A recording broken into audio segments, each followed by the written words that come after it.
Dana White, UFC president, has a major announcement on the show today. Did you watch those baseball games last night? Did you? I know you're a busy guy. And you're a Boston guy, so the Red Sox are out. You don't give a rip, right? Yeah, that Well, sucks. but Brady's back. I'm happy about that. Oh, heck yeah. Awesome. It's great. I was on a plane flying, and I missed that game and bummed me out. They look good. Yeah, I wanted to see it. I'm All right. pumped. So before we get to the major announcement. But yeah, I did. I actually watched the Cubs game. I watched the end of the Cubs game. Wasn't that great, though? Isn't that Awesome. great American television? Love it. That Yep. stadium in San Francisco. It was cool. Last time I saw you, I think, was in San Francisco. So let me start. First of all, I got a bone to pick. So in the NFL, if two guys punch, it's a $28,000 fine. Mike Tomlin almost tripped a player. It's a $100,000 fine. So Conor McGregor and Nate Diaz at this crazy press conference, and I read there's going to be a $250,000 fine. Now, the Nevada Athletic Commission levies the fine. Doesn't that seem outrageous? Insanity. It's ridiculous. It's insane. So did you fight? Did you go to the Nevada Athletic Commission and fight for your guys? Listen, it's we're regulated by the Nevada State Athletic Commission, and I don't know if these guys don't get together and talk before they go in and do these things and try to make sense of what they're, and now there's a new commissioner on there listen, I don't want to go popping off at the mouth here and getting myself in trouble either, but ridiculous. I thought it was absurd. Insanity. You go look at the NFL and the revenues in the NFL. Now, these fines are tied to percentage of belt or percentage of purse. So I understand that. But to me, the Nevada Athletic Commission's got to get out of. What if Mayweather made $100 million for a fight and you docked 5% of his fight for a thrown water bottle at a presser? Throwing water bottles at a presser. Not one of my. Listen, I'm not thrilled about it when it happened, and we did the best we could to contain it at the time. But throwing, come on. It wasn't the end of the world. Here's the other problem. The other problem with that is Conor McGregor, hit me yesterday and said, I don't ever want to fight in Nevada again. Ever. Now, how does that make sense for the state of Nevada? That you're going to try to find this kid and Nate that much money, it just makes people not want to come fight in our state. And that's not a good thing. And guess what? Conor McGregor doesn't need Nevada. No. He can fight anywhere. He can fight in Ireland, He can fight in Iowa. He can fight in Iowa, okay? We can put his fight on an island off the coast of anywhere. Pay-per-view is such a large part of your business. You can fight anywhere. Just makes no sense for the state and for it's just terrible. Okay, so here we go. We have a major, and for the record, Conor McGregor fights Eddie Alvarez. That's UFC 205. That is in New York. Now, I defended you the other day. Uh-oh. I said this the other day. A lot of people, Kevin Iole was like, what about the weight classes? And I said, time out. When you've worked as hard to get to New York, right, and you get to New York, I don't care about weight classes. You got to have a superstar on the card. What's he talking about? Well, there was an article a couple of weeks ago, and people said, Conor McGregor, what weight class? Don't make a mockery. And I said, just put him on the card. I don't care what he's fighting at. I don't care what division he's fighting at.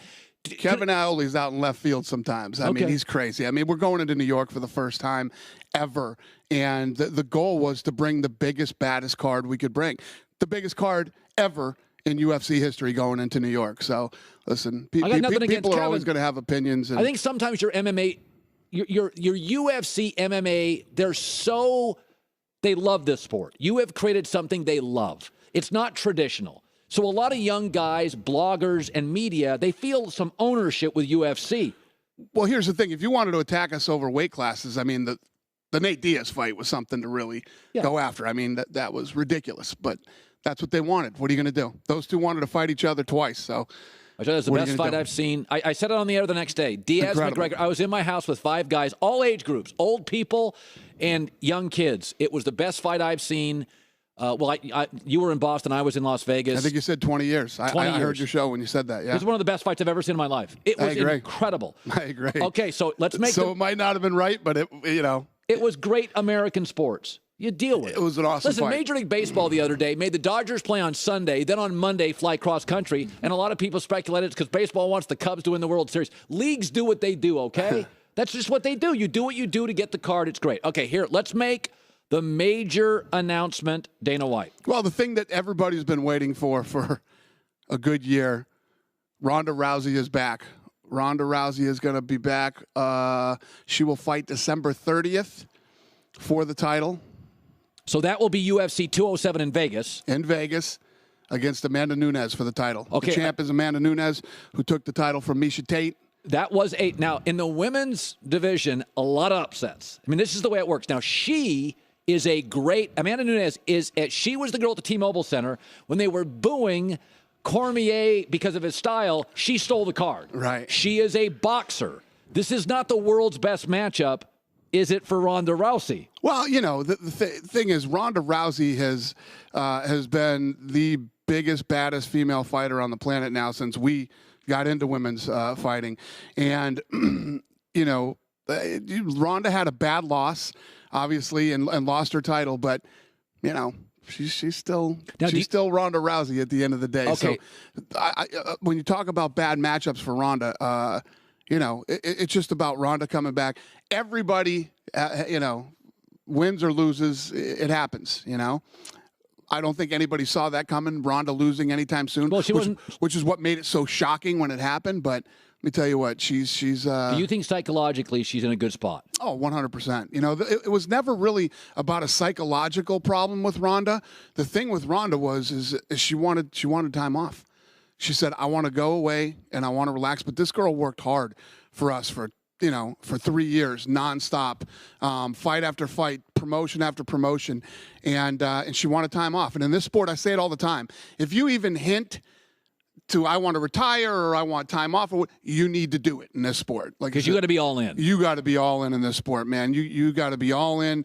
You got to be a killer. You got to want it, and you got to want to be a world champion. All right, so we have 205 is November 12th in New York City.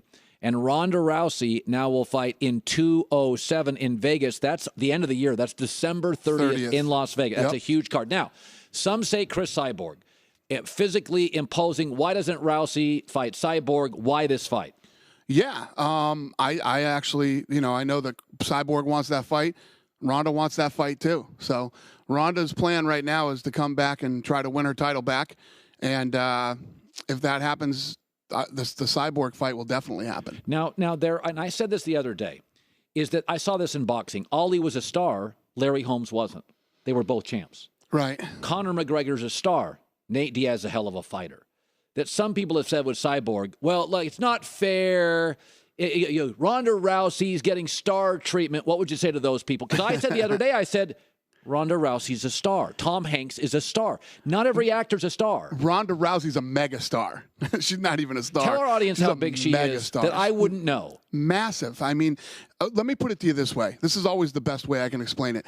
Every time we go to Brazil, all the Brazilians want are Brazilians to win. They boo everybody, no matter who they are, what's going on. They boo everybody. When Ronda Rousey went down there, she's the biggest. I mean, Anderson Silva, any of these guys that were huge stars in Brazil, when we went down there at Ronda, it was the biggest thing we've ever seen. And all of the Brazilians were cheering for Ronda instead of the Brazilian, fighter. You and the Fertittas bought this sport. I wrote about it in my first book for $2 million, and we all know about the sale now. It's $4 billion. And I have speculated that it wasn't a cash buy. There's some equity here. And in order for that to pay off, you'll probably have multiple deals with multiple networks, and you'll need pay-per-view to potentially add 30, 40, 50% or double to pay those bank loans. That's the way the world works. You got a lot of money, and the Fertittas did, and God bless both of you. But if I own it and I got bank notes, those pay-per-views become really big. And I speculated, and I have for the last 2 months, that I have a sense, and I'm okay with it totally, Dana.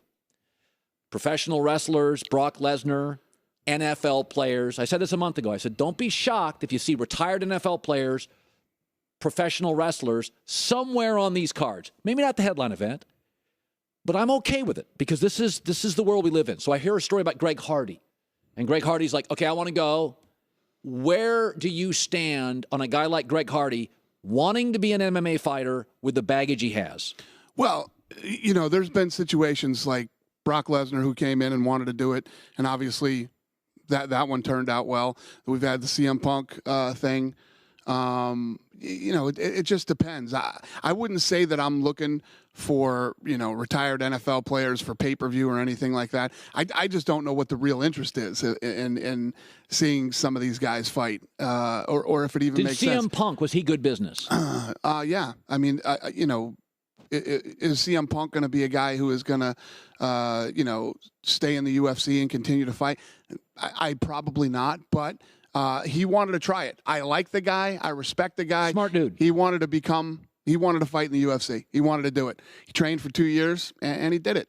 When CM Punk was devoured, it had a pit bull beach ball feel to it. It was over. Is that good or bad for your sport? How did you view that being a one-sided affair that was virtually over 8 seconds in when the takedown? Yeah, it wasn't. It wasn't great for the sport. It didn't hurt the sport. Either way. He wanted to do it, and he did it. For me, I grew up in the era of Ali Frazier. So I would like to see McGregor and Diaz face again. But you have a business to build. You can't just keep giving the fans, for years and years, the NFL had blackouts. You can't give the fans everything they want every fight. What is the future of Diaz-McGregor in your opinion? Because they're clearly evenly matched. I didn't want to do Diaz-McGregor too. I tried to talk. Why? Because it doesn't make sense. First of all, Conor is the 145-pound champion, right? Diaz is fighting at 170, and it was one of those times. There was an injury. Yes. Guy pulled out of the fight. McGregor and Diaz ended up happening. It's a fight that probably shouldn't have happened because of the weight classes. And then after it happened, they both wanted to do it again. So we did it. But at the end of the day, Diaz, the bigger guy, you'd rather they not. It doesn't make sense. It just doesn't make sense. Was it fun? Okay, so it was unbelievable. It was an incredible fight and all that. But when you have two guys in weight classes, and McGregor is a legitimate, very, very good fighter, right? And you can only have so many of those wars in your career, and it just makes no sense to do. So you've talked McGregor out of it. You said, Conor, to extend your career, he's a 25-pound heavier fighter. I tried to talk McGregor out of it the second time, and he wasn't having it. He wanted that fight, and he wanted that fight at 170. It happened. They're 1-1. It's a fight that, it doesn't need. I'll tell you right now. You got Conor McGregor, who's the 145-pound champion, and you got Eddie Alvarez, who's the 155-pound champion. Those two are going to fight for the 55-pound belt. That's a great fight, and that fight makes sense. Okay, so the huge announcement, again, is Ronda Rousey will fight the champ, Amanda Nunes, who's a great boxer. And great on the ground, too. So what kind of, just throw it out there, was it hard to put it together? Because some fights are easy. Some fights, you get along with Rousey very well. I've seen you guys. You guys get along very well. Yep.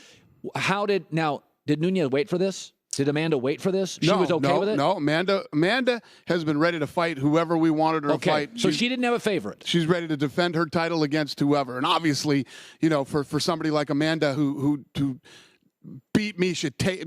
Tate, God, look at that. Is has been the second best fighter in the world for 7 years behind Rousey. Miesha Tate is awesome. She went in and she destroyed Miesha Tate. So for her coming off a fight like that and now having the opportunity to fight Ronda Rousey, huge for Amanda. So this just came down to you making a decision, and you thought that was the best matchup. Mm-hmm. It had the most star appeal. It's the best matchup now. Absolutely. What if Rousey loses? Well, people win and lose. It happens. Do you think it would be her last fight? It's the sport. I don't know. When you talk about somebody, you got to see the fight first. How did the fight go? What type of a fight was it? Was it an absolute war and she loses by split or anything like that, or gets caught or whatever? You have to see the fight before you can determine whether you think somebody should or would retire. How come you don't wear fancy suits like Vince McMahon since you became a zillionaire?